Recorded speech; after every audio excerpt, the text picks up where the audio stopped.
Yung husband ko, nag-try siya ng Mounjaro that time. Nung nalaman ko kay Steph na yung effect niya is same sa Mounjaro, but this one is natural.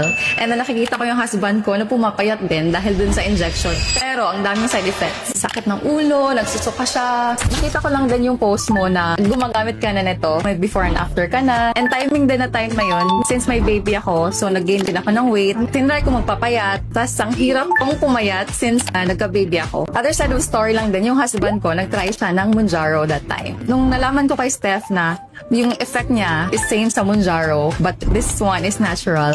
And then nakikita ko yung husband ko na pumapayat din dahil dun sa injection. Pero ang daming side effects. Sakit ng ulo, nagsusuka siya. Same sa Ozempic, same na. So nakita ko, tinry na yung di natural, diba? So ito try ko tong natural way, which is fiber and pea. Sabi ko sa kanya, try ko lang. And then, ituloy-tuloy ko na. Bakit isa lang yung bibilin ko? So i-5 ko na. So nakita ko si Steph, parang inspired talaga ako ba? Immediately, si Sarah na magpa-member, gano'n. So immediately, naging distributor po ako, ganon.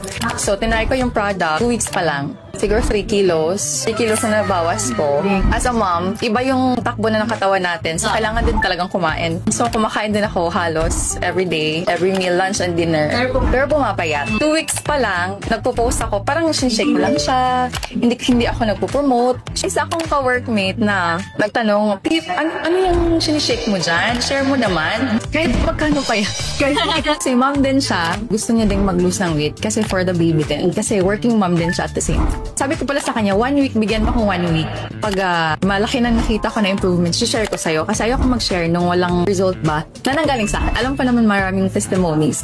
Pero gusto kong manggaling sa akin. So ayun, after 1 week na nagtanong siya sa akin, shinare ko sa kanya. Yun, nag-try siya. And then, effective din sa kanya actually. Hanggang ngayon, nagtitake siya. Ang dami na niyang orders. Siya yung top buyer.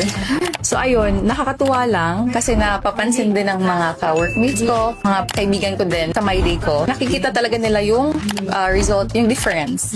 May nagme-message. Yung husband ko ngayon, sabi ko sa kanya na tigil na yung pag-i-inject niya. Lately lang nag-order ako for him kasi magsa-start na din siya. As of now, currently, gusto ko siyang i-continue. Gusto ko pa rin makapag-touch ng buhay ng ibang tao. Ngayon nga po, hindi ko siya naiisip yung business side. Gusto ko lang makita yung result ba. Gusto ko lang ipagpatuloy siya. Makatulong din ako sa iba.